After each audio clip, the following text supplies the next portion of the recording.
Hello, नमस्कार प्यारे बच्चों। मैं Vijay Bansal, math lecturer, Jakhal block, district Fatehabad से, हरियाणा एजुकेशन डिपार्टमेंट। आज हम अपनी मैथ की क्लास के अंदर कुछ सीखेंगे। हाँ जी प्यारे बच्चों, जो आज हम शुरू करेंगे हमारे पास हमारी क्लास 12th का, ठीक है, हमारा जो चैप्टर है 3rd, ठीक है, मैट्रिक्स, उसके बेसिक कंसेप्ट और एक्सरसाइज 3.1 के बारे में हम जानेंगे। सबसे पहले हम बात करते हैं कि मैट्रिक्स क्या चीज़ है। मैथमेटिक्स के अंदर मैट्रिक्स की जो नॉलेज है, ठीक है, वो आपके लिए मैथमेटिक्स के अलग अलग ब्रांच के अंदर काफ़ी ज़्यादा ज़रूरी है हमारे लिए, ठीक है। इसका जब हम यूज़ कहें कि काफ़ी ज़्यादा वाइड यूज़ इसका मैट्रिक्स का होता है। मैट्रिक्स सिर्फ आपकी जो लीनियर इक्वेशंस होती हैं, ठीक है, हम जो इसके अंदर जनरल एप्लीकेशंस पढ़ेंगे वो लीनियर इक्वेशंस के बारे में पढ़ेंगे। उनकी प्रेजेंटेशंस करने का तरीका ही नहीं है, ठीक है, या उनको नोटेशन देने का तरीका नहीं है, बल्कि इसका काफ़ी ज़्यादा इलेक्ट्रॉनिक प्रोग्राम के अंदर हम कहें, मतलब कि जो हमारे कंप्यूटर होते हैं, ठीक है, उसकी प्रोग्रामिंग के अंदर यूज़ किया जाता है। इलेक्ट्रॉनिक स्प्रेडशीट प्रोग्राम बनाया जाता है पर्सनल कंप्यूटर के ऊपर, जो अलग अलग बिजनेस के अंदर हम यूँ कह सकते हैं, ठीक है, और साइंस के अंदर, ठीक है, इसका काफ़ी ज़्यादा यूज़ किया जाता है। इनके अंदर हम यूँ कह सकते हैं साइंस के अंदर, जैसे बजटिंग करना, ठीक है, सेल्स प्रोजेक्शंस तैयार करना, सेल्स प्रोजेक्शन, ठीक है, एंड कॉस्ट एस्टिमेशंस के अंदर हम इसका मैट्रिक्स का यूज़ करते हैं, ठीक है, और अलग अलग एक्सपेरिमेंट्स को एनालाइज करने के लिए, ठीक है। ऐसे ही इसके अंदर फिजिकल ऑपरेशंस के अंदर भी इसका काफ़ी ज़्यादा यूज़ है, जैसे मैग्नीफिकेशंस के अंदर हम कहें, ठीक है, रोटेशंस के अंदर मैट्रिक्स का यूज़ किया जाता है। ये आप अगर आगे साइंस स्टूडेंट्स हैं, आप बीटेक करने के अंदर जाते हैं तो उसके बारे में काफ़ी ज़्यादा पढ़ेंगे भी, ठीक है। और मैट्रिक्स का जो यूज़ है वो क्राइप्टोग्राफी के अंदर भी यूज़ होता है इसका, ठीक है। इस प्रकार से हम देखते हैं इसका काफ़ी ज़्यादा अलग अलग ब्रांचेस के अंदर इसका काफ़ी ज़्यादा यूज़ है। और इसका genetics, economics, sociology, modern psychology and industrial management, इन सभी के अंदर इसका काफ़ी ज़्यादा मैट्रिक्स का यूज़ होता है। अब हम बात करते हैं कि मैट्रिक्स है क्या चीज़ है, आपके पास किस चीज़ को मैट्रिक्स कहा जाएगा। मैट्रिक्स हमारे पास, जैसे मान लीजिए आपके पास, ठीक है, मान लेते हैं 15 नोटबुक हैं, आपने इस 15 नोटबुक को रिप्रेजेंट कर दिया, ठीक है, इन द क्लोज्ड ब्रैकेट्स के अंदर, ठीक है, क्लोज इंटरवल के ब्रैकेट्स की जो फॉर्म है उस टाइप के अंदर आपने इस चीज़ के अंदर एक्सप्रेस कर दिया, ठीक है, इनके अंदर रख दिया, तो आपके पास ये मैट्रिक्स फॉर्म होगी। मान लीजिए आपके पास 15 नोटबुक हैं, ठीक है, एक दूसरे के बाद 6 पेन है, तो ये उनकी रिप्रेजेंटेशन होगी। अब यहाँ पर आप इस आपकी चॉइस, आपने बुक और पेन लिखी, आप ऐसे भी लिख सकते थे, बुक और पेन, ठीक है, इस तरीके से रिप्रेजेंट कर सकते हैं। जैसे बिलों के अंदर हम देखते हैं इसी प्रकार से रिप्रेजेंटेशन की गई होती है, ठीक है। मान लीजिए हमने एक जने की बात की है, मान लीजिए एक से अधिक आदमी ले लेते हैं, मान लेते हैं आर है कोई, ठीक है, एस है, टी है, इनके पास क्या है, 15 नोटबुक हैं और 6 पेन है, जैसे हमने बात की। एस के पास क्या चीज़ है, मान लेते हैं 10 नोटबुक हैं और 2 पेन है। टी के पास क्या है, 13 नोटबुक हैं और 5 पेन है, ठीक है। तो इनकी रिप्रेजेंटेशन कर दी गई है, ठीक है। इसके अंदर ये क्या हुआ, आपके पास नोटबुक बन गई और ये आपके पेन बन गए। लेकिन हम इसको दूसरे मेथड से भी लिख सकते थे। मान लीजिए आप नोटबुक यहाँ लिखना चाहें पहले, पेन इस तरफ, तो 15, 10, 13, 6, 2, 5, ठीक है, ये रिप्रेजेंट कर दिया गया, आपने इस तरीके से उसको रिप्रेजेंट कर दिया। क्लियर।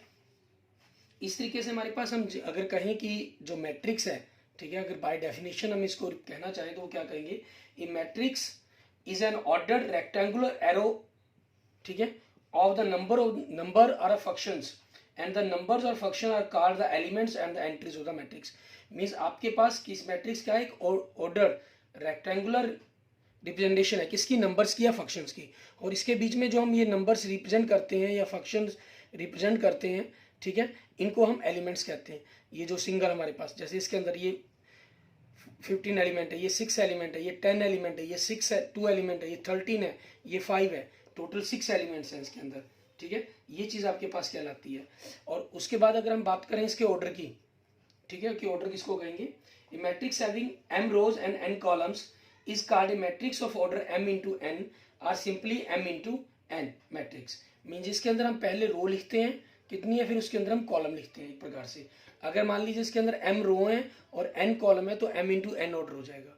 जैसे इसके अंदर देखें आपके पास एक ही रो है और एक ही कॉलम है। रो हमारे पास क्या होती है, हमारी हॉरिजॉन्टल लाइंस कितनी बनती है, कॉलम्स आपके पास आपकी वर्टिकल लाइंस, ठीक है। जैसे इसके बारे में बात करते हैं, हॉरिजॉन्टल लाइंस आपके पास 2 हैं तो 2 रो हैं, कॉलम आपके पास वर्टिकल लाइंस आपके पास 3 होगी तो 2 इंटू 3 ऑर्डर हो गया। इसके अंदर आपके पास 1 2 3 एंड 1 2 कॉलम 3 इंटू 2 ऑर्डर हो गया। इसके अंदर आपके पास रो देखें 2 कॉलम आपके पास 1, इसके अंदर रो 1 एंड कॉलम आपके पास 1 2, ठीक है, 1 2 का ऑर्डर हो गया इसका। तो ये हमारे पास इस टाइप से इनके ऑर्डर कहलाएंगे। और इनके अंदर जो हमारे पास जनरल मैट्रिक्स के अंदर एलिमेंट्स लिखे जाते हैं इसको हम ए आई जे से रिप्रेजेंट करते हैं।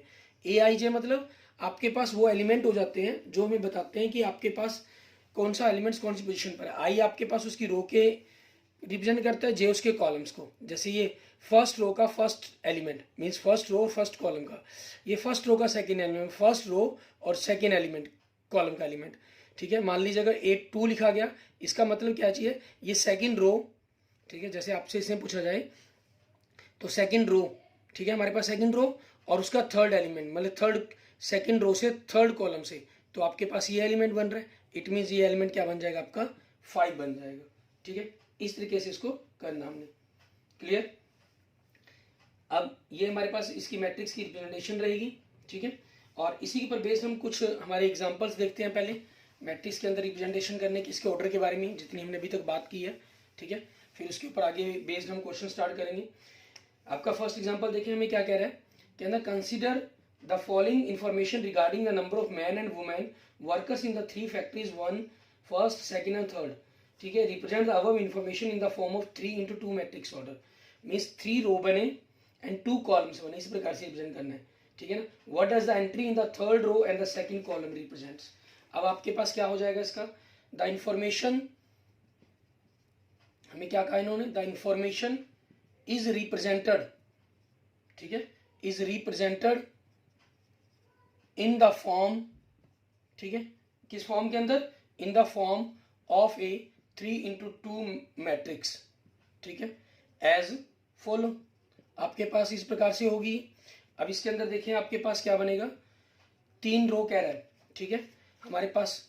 तो फर्स्ट रो के अंदर आपके हम मैन और वुमेन इसी प्रकार से लिख लेंगे, 30 25 31 एंड 27 26, ठीक है, ये आपके पास होगी। अब इसी चीज के अकॉर्डिंग आपका बन गया, इसमें देखते हैं थर्ड 3 रो हैं और 2 कॉलम है आपके पास, ठीक है। आगे इन्होंने क्या कहा आपको क्या बताना है, थर्ड रो का मीन्स 2 रो का, ठीक है, थर्ड रो का 3 and second column A32 element के बारे में आपको बताना है, ठीक है। अब ये कौन होगा आपके पास, A32 थर्ड रो का सेकंड एलिमेंट मीन्स 26 होगा। ये क्या चीज है, ठीक है, नंबर ऑफ मीन्स इसके बारे में सिर्फ बताना गया, इसकी एंट्री जो हम कहीं प्रकार से, वो क्या चीज क्या कहा गया, number of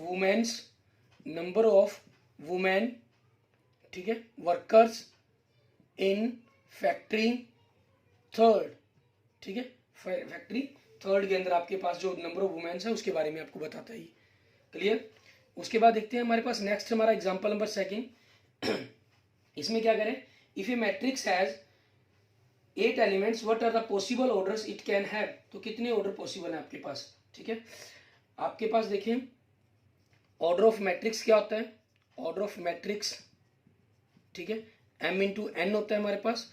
so number of elements क्या बनेंगे आपके पास, अगर हम देखें number of elements m into n means mn बन जाएंगे। जैसे ये 3 रो और 2 कॉलम है तो 3 दूनी 6, तो 1 2 3 4 5 6 आपका 6 एलिमेंट्स ही बन रहे हैं, mn एलिमेंट्स बन जाएंगे। अब इसके अंदर देखें ऑल पॉसिबल, ठीक है, ऑल पॉसिबल ऑर्डर पेयर, आपके पास जितने भी पॉसिबल ऑर्डर पेयर हैं, ठीक है, वो क्या बनेंगे, ऑर्डर पेयर्स आर क्या होंगे, 1 8 हो सकता है, ठीक है, 2 4 हो सकता है आपके पास, 4 2 हो सकता है, 8 1 हो सकता है, ठीक है। इट मीन्स पॉसिबल ऑर्डर्स आपके पास, hence possible orders are 1 into 8 2 into 4 4 into 2 8 into 1 means 1 row 8 column, 2 row 4 column, 4 row 2 column, 8 row 1 column. ठीक है, इस प्रकार से ये आपके पॉसिबल ऑर्डर्स बन जाएंगे। क्लियर।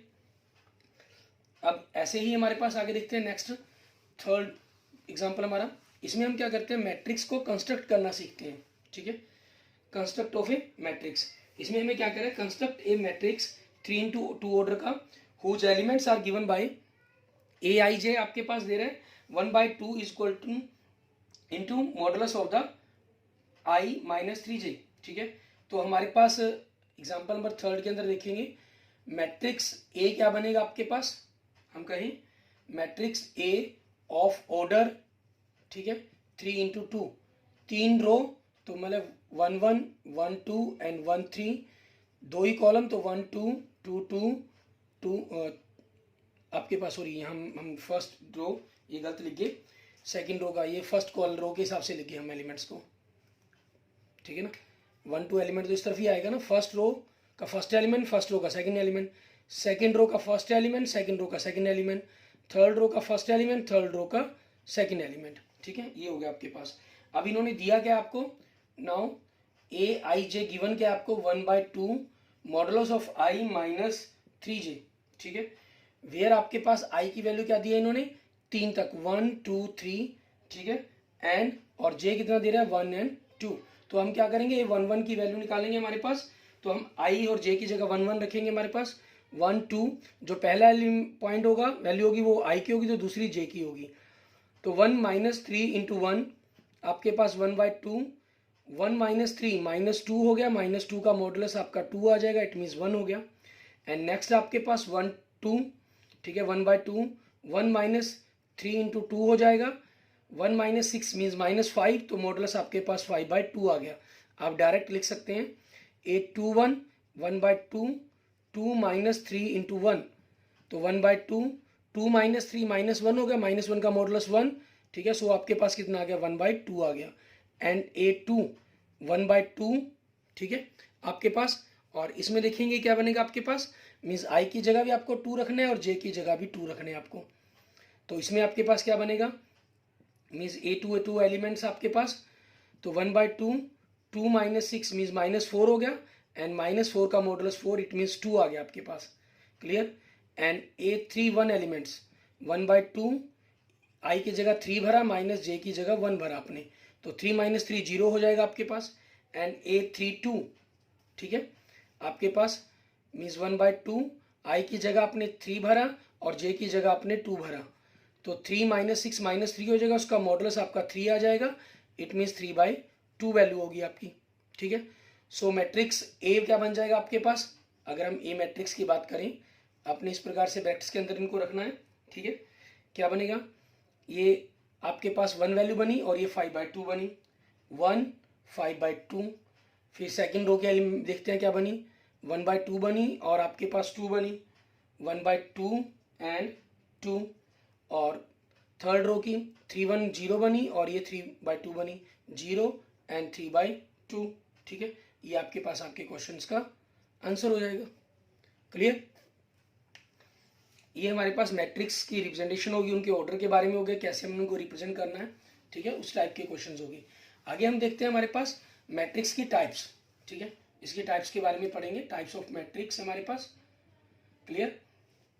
टाइप्स ऑफ मैट्रिक्स के अंदर हमारे पास सबसे पहले हम देखते हैं हमारे पास हमारा कॉलम मैट्रिक्स। ठीक है, कॉलम मैट्रिक्स, इसके बारे में देखें क्या कह रहा है आपको। हमें कह रहा है matrix is said to be a column matrix if it has only 1 column, अगर सिर्फ एक कॉलम है। जैसे एग्जांपल के तौर पर भी आपको दिखाया गया है 0√3 -1 1/2 ये दिया गया है। इसका ऑर्डर क्या बनेगा, क्योंकि 4 रो होगी लेकिन कॉलम एक ही है इसके अंदर। ठीक है, तो इसका जनरल ऑर्डर हम यूँ कह सकते हैं m×1 हो जाता है, क्योंकि रो बदल सकती हैं लेकिन कॉलम नहीं चेंज होता, तो इस कॉलम इसके अंदर 1 ही रहता है। नेक्स्ट है हमारे पास रो मैट्रिक्स। ठीक है, रो मैट्रिक्स के बारे में क्या कहा गया, a matrix is said to be a row matrix if it has only 1 row. For example इसी चीज को देखें, बी मैट्रिक्स दे रहा है आपको -1/2 √5 2 3। ठीक है, इसके अंदर देखिए एक ही रो है और 4 कॉलम है, तो 1×4 दिया गया है, तो जनरल जो इसका ऑर्डर बनेगा वो 1×n बनेगा आपके पास। ठीक है, एंड नेक्स्ट है आपके पास स्क्वायर मैट्रिक्स। ठीक है, स्क्वायर मैट्रिक्स के अंदर आपके पास क्या होता है, A matrix in which the number of the rows are equal to the number of the columns means m is equal to n आपके पास means is said to be a square matrix. Thus an m into n matrix is said to be a square matrix if m is equal to n and is known as a square matrix of order n. ठीक है, और इसको हम n order का ही matrix कह देते हैं. जैसे a दिखाया गया आपको, इसके अंदर देखें 3 first row 3 -1 0, second row 3/2 3√2 1, third row 4 3 -1 दी गई है. Is a square matrix. और कितने ऑर्डर का कहेंगे इसको? ऑर्डर 3 × 3 कहें या ऑर्डर डायरेक्ट 3 कह ले सकते हैं हम इसको. ठीक है, और जनरल हम इसका जो ऑर्डर बनता है वो n × n होता है. ठीक है, और हम इसको n भी क्या लेते हैं हमारे पास. क्लियर, इस तरीके से आपके पास रहता है हमारा. आगे देखेंगे हमारे पास इसके नेक्स्ट 3 हमने इसकी टाइप्स पढ़ लिए. फोर्थ टाइप क्या है इसकी ऑर्डर की वो देखते हैं. नेक्स्ट टाइप से पहले हम स्क्वायर मैट्रिक्स के एक छोटे से हम डायगोनल एलिमेंट्स के बारे में बात कर लेते हैं. कई बार आपसे डायगोनल एलिमेंट्स के बारे में पूछ लिया जाता है. ठीक है ना. डायगोनल एलिमेंट्स क्या होता है? If A is a square matrix, मान लीजिए ये आपका कोई स्क्वायर मैट्रिक्स है ऑर्डर n का. ठीक है, then the elements of the means a11 a22 a33 a44 जो आपके पास एक डायगोनल शेप बनाते हैं वो सारे एलिमेंट्स आपके क्या कहलाते हैं? आपके डायगोनल एलिमेंट्स कहलाएंगे. जैसे आपका गिवन एग्जांपल दिया गया है, इसके अंदर जो डायगोनल फॉर्म में क्या है? a11 मीन्स फर्स्ट रो का फर्स्ट एलिमेंट क्या है आपका? 3. ठीक है, 3 है आपके पास. और सेकंड रो का सेकंड एलिमेंट क्या है? 3√2. एंड थर्ड रो का थर्ड एलिमेंट क्या है? -1. तो ये आपके क्या हो गए? डायगोनल एलिमेंट्स होगी. ठीक है, इनको हम डायगोनल एलिमेंट्स कहेंगे. क्लियर. इसके बाद देखते हैं हमारे पास नेक्स्ट हमारा डायगोनल मैट्रिक्स. ठीक है, अब डायगोनल एलिमेंट्स के बारे में आपको पता चल चुका है, उसी के ऊपर बेस्ड है हमारा. A square matrix B Vij m into m is said to be diagonal matrix if all its non-diagonal elements are 0. Then is a matrix B is equal to Bij m into m is said to be diagonal matrix if Vij equal to 0 when I equal to I not equal to j. Means आपके पास diagonal matrix की क्या बात कर रहे हैं? सबसे पहले तो वो आपका एक स्क्वायर मैट्रिक्स होना चाहिए. मीन्स ऑर्डर n का होना चाहिए या ऑर्डर m का कह लीजिए वो हमारे पास. ठीक है, जो डायगोनल एलिमेंट्स है इनको छोड़कर ये कुछ भी हो सकते हैं आपके पास. If all its non diagonal elements are 0. इन्होंने कहा नॉन डायगोनल एलिमेंट्स मीन्स जो ये एलिमेंट्स इनको छोड़कर बाकी कोई भी आपका 0 हो सकता है. जैसे ए में दिखाया गया है एग्जांपल के तौर पर 4 अकेला 1 × 1 ऑर्डर का ही है. सेकंड में देखिए -1 और 2 ये डायगोनल एलिमेंट्स हो गए आपके पास, बाकी अदर 0 हैं. सी में -1.1 2 3 ये नॉन 0 हो गए. ठीक है, बाकी सारे एलिमेंट्स 0 हैं. ये भी 0 हो सकते हैं, कोई दिक्कत नहीं. वो डायगोनल मैट्रिक्स तो है ही आपके पास, लेकिन नॉन डायगोनल एलिमेंट्स इसके अंदर 100% 0 होने चाहिए. मीन्स हम यूं कह लेते हैं जनरल एक प्रकार से कि आपका Aij हम कह लीजिए वो 0 हो जाता है. कब 0 हो जाता है? होना चाहिए, इन्होंने B से लिख रखा है इसको Bij when I not equal to j. Means क्योंकि a11 जैसे आपको बताया था a22 a33 a44 ये आपके डायगोनल एलिमेंट्स होते हैं और इन्होंने कहा है कि नॉन डायगोनल एलिमेंट्स आपके 0 होने चाहिए. एंड नेक्स्ट है आपके पास हमारा स्केलर मैट्रिक्स. ठीक है, हम स्केलर मैट्रिक्स किसको कहेंगे? A diagonal matrix is said to scalar matrix if diagonal elements are equal then is a square matrix. Bvij m into n is said to be scalar matrix if. ठीक है, अब इसमें देखो क्या कहते हैं स्केलर मैट्रिक्स के अंदर आपके पास हमारे पास कंडीशंस क्या चेंज कर दी इन्होंने. अगर हम देखें यहाँ पर आपके पास जो डायगोनल, सबसे पहले तो वो डायगोनल होना चाहिए. डायगोनल मतलब वो स्क्वायर तो है ही. ठीक है, स्क्वायर तो है ही वो. साथ में स्केलर मैट्रिक्स में क्या होगा? जो डायगोनल एलिमेंट्स हैं मींस आपके पास a11 a22 a33. ठीक है, ये जितने भी एलिमेंट्स हैं ये सारे आपके इक्वल होने चाहिए. वो कुछ भी हो सकते हैं a, या यूं कहें कि general Aij equal to a value या कोई कांस्टेंट वैल्यू क्या होगी जब i और j इक्वल हो, और जब ना हो तो वो आपके पास क्या होंगे? 0 होंगे. ये भी देखो इसके अंदर लिखा हुआ Vij इक्वल टू, इन्होंने a की जगह k शब्द का प्रयोग किया हुआ है. ठीक है, और Vij आपका 0 when I not equal to j वो हम डायगोनल के अंदर कंडीशन ही है, क्योंकि स्केलर आपका पहले डायगोनल होना चाहिए, डायगोनल से पहले वो स्क्वायर होना चाहिए. जैसे एग्जांपल दिया गया a के अंदर 3 है, b के अंदर देखें जो डायगोनल एलिमेंट्स है -1 दिए गए हैं आपको. ठीक है, और c के अंदर √3 दिए गए हैं. आपके पास जो a का ऑर्डर है वो 1 है, जो b का ऑर्डर है वो 2 है, जो c का ऑर्डर उसका 3 है. ऐसे ही आपके पास डायगोनल के अंदर था. ठीक है, उसके बाद नेक्स्ट देखेंगे हमारे पास हमारा. ठीक है, आइडेंटिटी मैट्रिक्स किसको कहेंगे हम? Identity matrix. आइडेंटिटी मैट्रिक्स के अंदर क्या होता है हमारे पास? A square matrix in which elements in the diagonals are all 1 and rest all 0 is called an identity matrix. In other words, the square matrix A is an identity matrix.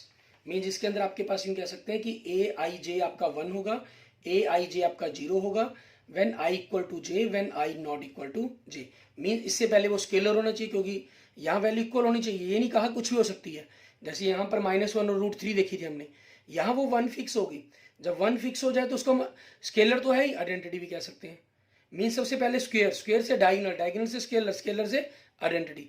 एक प्रकार से ये मान के चलें ये इनकी पीढ़ी चल रही है स्क्वायर मैट्रिक्स की आपकी, ठीक है ना. एंड नेक्स्ट आपके पास इसके अंदर आपके पास ऑर्डर 1 का अगर आइडेंटिटी मैट्रिक्स कहा जाए तो वो 1 बनेगा.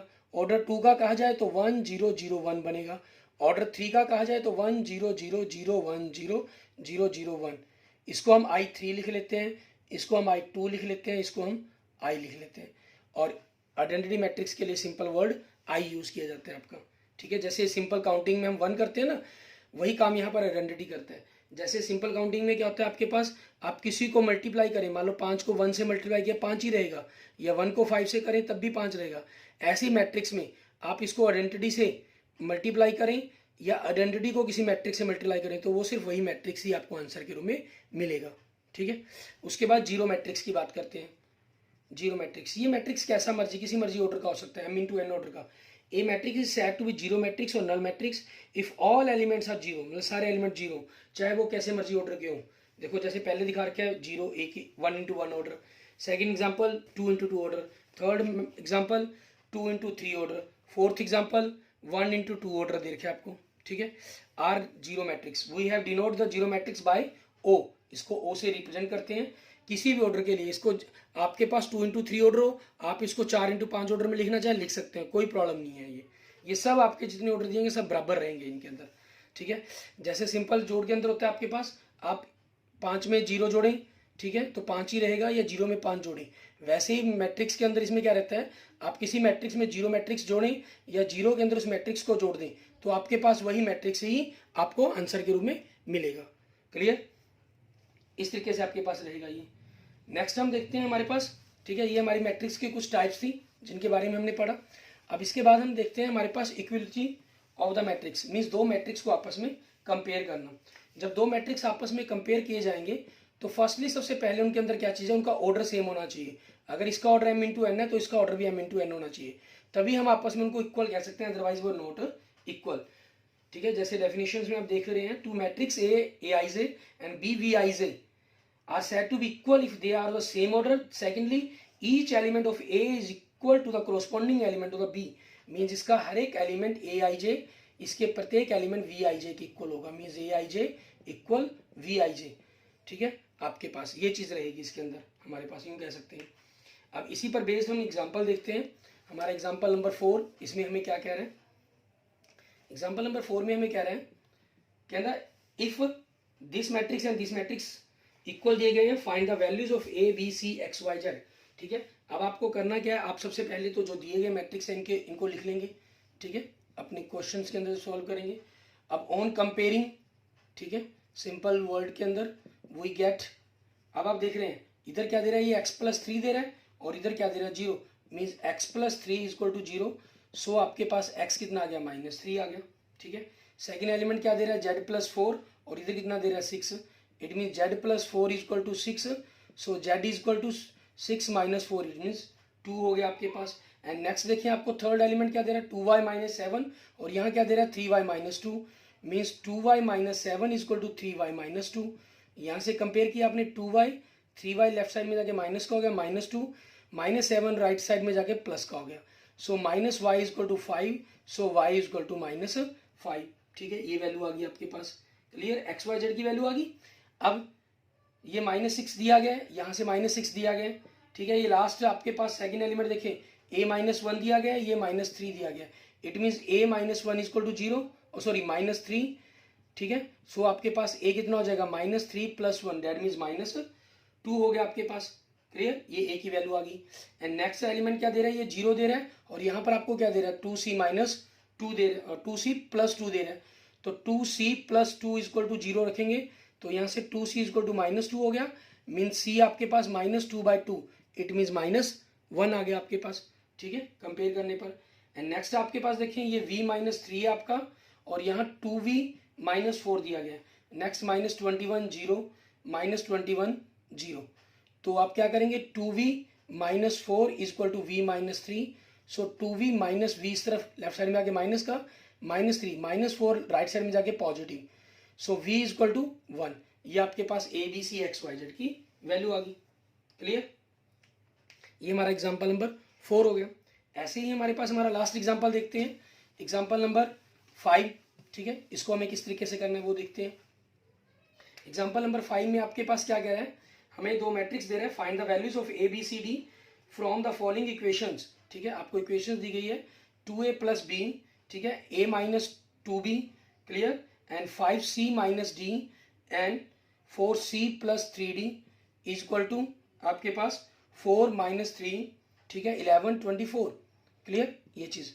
अब ऑन कंपेयरिंग आपके पास क्या हो गया, on comparing 2a plus b is equal to 4 first equation and a minus 2b is equal to -3, ये आपकी second equation, and 5c minus d is equal to 11, ठीक है, ये आपकी third equation, and 4c plus 3d is equal to 24, ये आपकी fourth equation. अब हमें इनको सॉल्व करना है। ठीक है, सॉल्व करने के लिए आपने, क्योंकि ऑलरेडी आप 10th क्लास में इनको सॉल्व करना इक्वेशन को सीख चुके हैं, तो मैं आपके पास उस चीज़ में नहीं पढ़ूंगा, सीधा आपको सॉल्विंग पर लिखूंगा, सॉल्विंग दीज इक्वेशंस। ठीक है, आप इन इक्वेशंस को सॉल्व करेंगे एंड वी गेट, और आपके पास आंसर के रूप में क्या आ जाएगा, a is equal to 1, b is equal to 2, c is equal to 3 and d is equal to 4। ये आपके पास आपके आंसर आ जाएंगे। और आप खुद जब इनको सॉल्व करेंगे तो अपने फेयर वर्क पर, मीन्स डायरेक्ट इनको यहाँ अपनी कॉपी पर सॉल्व करेंगे और एग्जाम में भी सॉल्व करेंगे आप। ठीक है, क्योंकि आपके पास तो आपको डायरेक्ट आंसर तो नहीं पता होंगे ना इनके, तो उसको सॉल्व करने के लिए आपको हमेशा इनको सॉल्व करना ही करना है। क्लियर? और सेम आपकी जो एक्सरसाइज 3.1 है, ठीक है, वो सेम इसी पर बेस्ड एक्सरसाइज है। आप उसको खुद ट्राई करके देखेंगे। आपके उसमें से कोई भी प्रॉब्लम हुई तो आप मुझे मैसेज कर सकते हैं। ठीक है, 9541207734 पर, या इसी चैनल पर, मेरे चैनल विजय जाखल बंसल मैथ पर आप इसको कमेंट कर सकते हैं वीडियो के नीचे। ठीक है, आपके रिगार्डिंग जो भी प्रॉब्लम होगी वो मैं आपको बता दूंगा। एक्सरसाइज 3.1 के अंदर आपको 10 क्वेश्चन दिए गए, आप अपने 10 के 10 क्वेश्चन करके ट्राई करेंगे। Okay, thank you friends, thank you students. अगर आपको मेरी वीडियो अच्छी लगे तो इसको लाइक करें, अपने दोस्तों मित्रों से इसको जरूर शेयर करें, और किसी भी प्रकार की प्रॉब्लम के लिए आप कमेंट करें। और अगर आपने अभी तक मेरा यूट्यूब चैनल विजय जाखल बंसल मैथ को नहीं सब्सक्राइब किया है तो मेरे यूट्यूब चैनल विजय जाखल बंसल मैथ को जरूर सब्सक्राइब करें। Okay, thank you friends, thank you students.